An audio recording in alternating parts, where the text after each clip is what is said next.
tonight is actually the first night of Chanukkah, and I don't need to tell you that because I live in Jerusalem, of course in Jerusalem you have the true Chanukkah atmosphere. You don't really have anywhere else in Israel, and you don't have anywhere else in the diaspora. But first of all, I want to say that I haven't been streaming in English for a while. One of the main reasons is, well, I've been doing something in German, but not so much in English. I'm still on chemotherapy, on my 5th now, and I've been suffering from lots of side effects. And sometimes it's not so easy, and I don't depend on YouTube or anything, so I do whatever I like and whenever I feel like it. So sometimes I just don't feel like it, not because of you, but sometimes I'm just not in the mood. So there is no special reason. As you can see, I'm still alive, and as I just said, I'm on my 5th chemotherapy. My situation has gotten a bit worse, but I'm not worried. I'm very positive. As I told you before, a little more than 4 years ago, I've been diagnosed with leiomyosarcoma cancer, which is a very rare kind of cancer. But it's very, well, I wouldn't say lethal. Maybe it is, yeah. It's a very serious kind of cancer. And my last PET CT last month showed a new lesion in the liver also. I've got altogether 6 lesions at the moment, and I'm on chemotherapy, ongoing chemotherapy. Also this week, during Hanukkah, I have to go to Shaarei Tzedek Medical Center here in Jerusalem, to the hospital, to the oncology, and get more chemotherapy and more side effects. So I see Hanukkah, despite everything, very positive. It's a very nice holiday. It's a very happy holiday, but it has a very serious background. It's not like la la la la la and lighting the candles and everything. It actually has, it has a very serious history, and the history of Hanukkah is still going on today, because I'm not talking about what you should do so much on Hanukkah. Of course you should eat nice food if you can afford it. It's not so easy these days, and of course you should light the Chanukkah. But it's very important, and this is what Hanukkah shows us, the history of Hanukkah, shows us Jewish identity, true Jewish identity, not any reform or I don't know what, but true Jewish identity. As Rabbi Soloveitchik once said, he wishes that more Jews would show more Jewish identity or go into Jewish identity, or that there would be Jewish identity. Of course, you can say in the United States, for instance, or anywhere in the diaspora, you have lots of intermarriage, but let me tell you, you also have lots of intermarriage here in Israel, and you have, it's been going on for a few years now, for quite some years actually, that especially secular Jews in Israel are losing their Jewish identity. Bringing in, after the army, they go on trips abroad, they import Gentile girlfriends, becoming then their wives, whatever, demanding Israeli citizenship, and being Christian and raising non-Jewish if the wife is not Jewish, so the children are not Jewish. So this has also become a very big problem here in Israel, but in general, even if Jews are married to each other, Israeli Jews, there is a lot of loss in Jewish identity. And when you go to Tel Aviv, especially these days, or to other places like Haifa, you see Christmas trees. So in Tel Aviv, many business people say they do it because of tourists, to attract tourists. But you shouldn't set up idol worship symbols. It has nothing to do with Hanukkah, with a Jewish state. But unfortunately, this is not a true Jewish state. What can I say? I'm not Neto Rekate or something, but Chas v'Chalila, but a lot of Israelis have started to celebrate Christmas. They call it here Christmas and Chanukkah. The history of Chanukkah, many secular Israelis don't even know anymore, and they don't understand it. A while ago, I watched on YouTube. I watched a young Israeli family from the coast, secular, and putting their children onto YouTube, which I find already very disgusting. I wouldn't put children onto YouTube, but whatever they did, they have this big channel, and they announced they are showing how they prepare for Christmas. There was no word about Hanukkah anymore, how they prepare for Christmas. And many Israelis, especially secular Israelis, they have this behavior. They want to be like the rest of the world. They want to show the world that Jews are just like the rest, and they just want to be part of the rest of the world and totally assimilate. Israelis here celebrating Christmas, it doesn't mean that they go into all this yoshke crap and everything. They don't go into this. They just find it nice to have this tree in the house and this atmosphere, although they don't have the atmosphere, because they don't know what the atmosphere is, because they didn't grow up in a Christian manner. So they don't know. They just set up the Christmas tree and maybe give some presents, but they don't believe in this yoshke stuff. And they don't intend to believe in the yoshke stuff. They just want to be like everybody else. They see the whole world is setting up trees, so they feel like setting up trees because they want to be like everybody else. So it's not only in the States like this, it also has become a fashion among secular Israeli Jewry to set up this tree. Not everybody, but unfortunately a lot. And this YouTube family I've watched, I unsubscribed them afterwards. It was so disgusting because they are teaching their kids about Christmas, but there was no mentioning of Hanukkah, which I find is very disgusting. But unfortunately, society has become like that. What I just don't understand is, why would I celebrate a Christian holiday or anything Christianity when Christianity has tried for over 1,000 years to wipe out Jews? There was the Inquisition, there was the Holocaust, there was, I don't know what, there were limitations for Jews. Jews were killed, Jews were massacred, there were pogroms. And now, today, Jews are celebrating together with the Christians their holidays. So, you know what? Why don't you celebrate the Holocaust? Why don't you celebrate this? Some Christians do celebrate the Holocaust. So, you know, I don't understand why I would celebrate, first of all, something idol worship, something idolatrous, and then go with my enemies. Celebrate with my enemies. Certain Christians, the church, trying to wipe you out and celebrating with them. Hello, yeah, kill me. Let's go. Go ahead. I'm participating. You know, I can't understand this kind of behavior. Of course, we are getting a new government trying to reintroduce more Jewish identity into secular Israeli society. If they succeed, I don't know. I have no idea. It depends on the family. You know, sometimes I've seen like, once I went to the old city here in the Jewish quarter in Jerusalem, and there was a souvenir shop, and they had Havdalah boxes in their windows, in their shop window. And so there comes a young mother with her daughter, I don't know, 6, 7, 8 years old maybe, secular. I think they were just visiting here in Jerusalem, and they are passing this shop window, and the daughter says, Ima, what is this? And she said, it's a Havdalah box. So the daughter said, what's Havdalah? And the mother said, well, it's like something you do after Shabbat, but I don't know.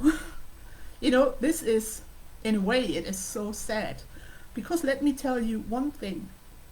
You can put 100 trees into your living room. You can celebrate Yoshke. You can celebrate Christmas. You can celebrate, whatever. You can celebrate the church. You can celebrate Christian enemies. You can celebrate anything you want.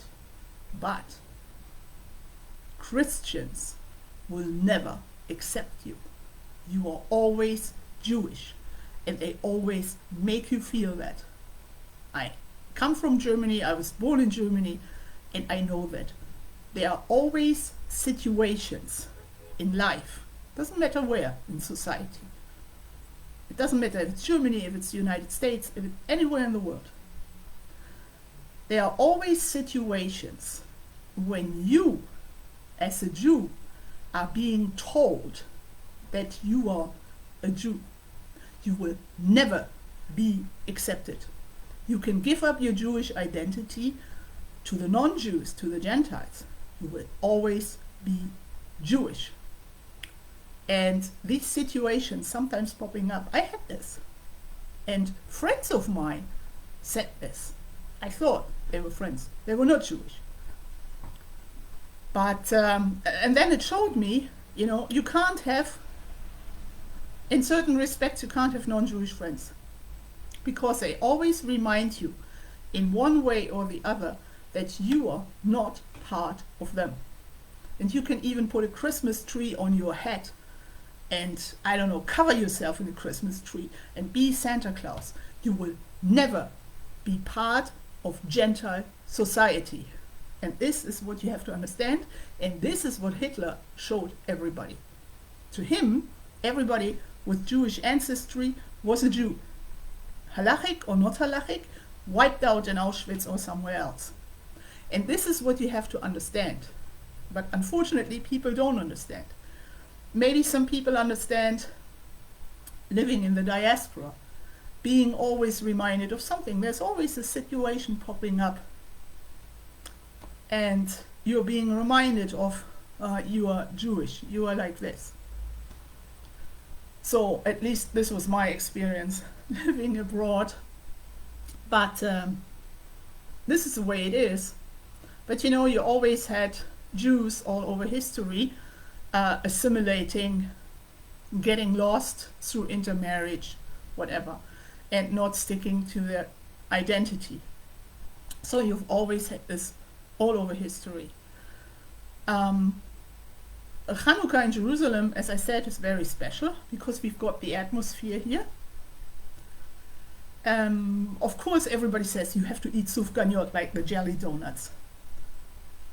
I'm not so much into this because I also like the Swadi style, Tunisian and Moroccans.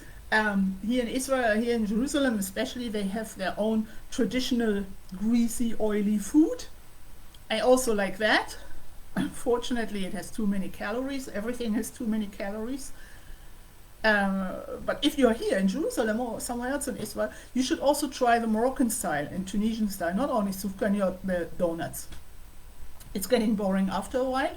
And those donuts are also very expensive. They've become very expensive this year. And they are not always the best. Sometimes they taste like cake and sometimes they are old and dry, whatever. We have lots of festivals, things going on in Israel during Chanukkah. The kids are off school, and so you have screaming kids all over the place going to the festivals.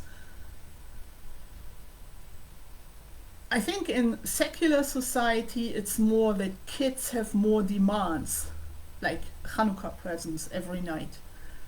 In religious society it's rather limited because people have less money. And the kids don't have such demands like, like a smartphone or a computer game or something. Sometimes yes, sometimes not, but usually not so much in Haredi society. So expectations are not so high. Of course, there are many tishes here in Jerusalem and Bnei Brak. It's more for the kids. It's not so much. Of course, you have tishes like, you do, but it's a very, the Rebbe puts out Chanukkah Geld and all this. So it's also more for the kids. and many shopping malls, whatever. Here in Israel, they also have their festivals going on. Here in Jerusalem, there is a lot. What's really here in Jerusalem bothering, and I'm talking about, I feel sorry for you if you live in the Nachlaot neighborhood. You have this week during Chanukkah, you have thousands of Israeli tourists coming, blocking your alleyways, and standing in front of your houses and looking at the Chanukiot, the lit Chanukiot. It has become a little too much in Jerusalem with Israeli tourism, especially during Chanukkah. And there is, next to the Machane Yehuda market, there is this little neighborhood called Nachlaot. It's very cozy. It looks a little like Tzvat, or Tzvat looks a little like Nachlaot.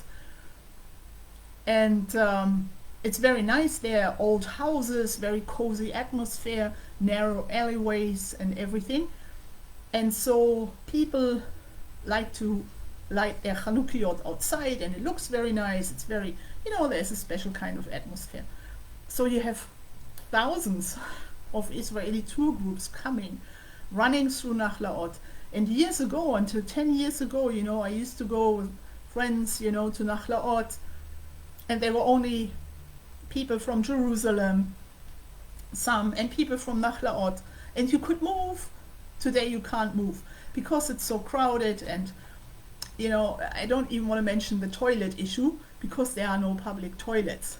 So just imagine where all these thousands, hundreds or thousands of tourists, when they have certain kind of toilet issues. So what's going to happen?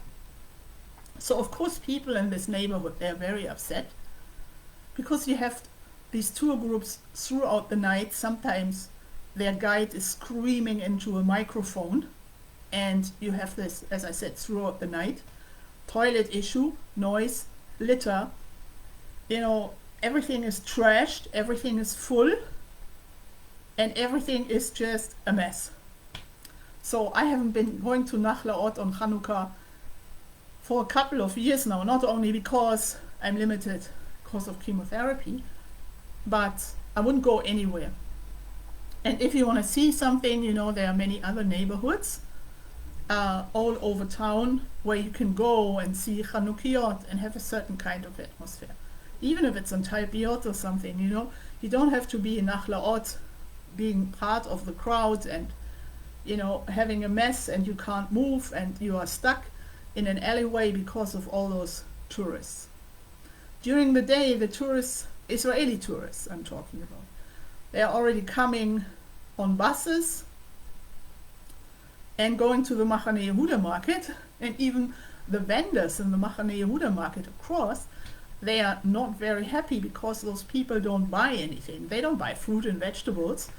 They just wait until it's getting dark and people in Nachlaot next door light their Chanukiot so that they can see something and take their pictures.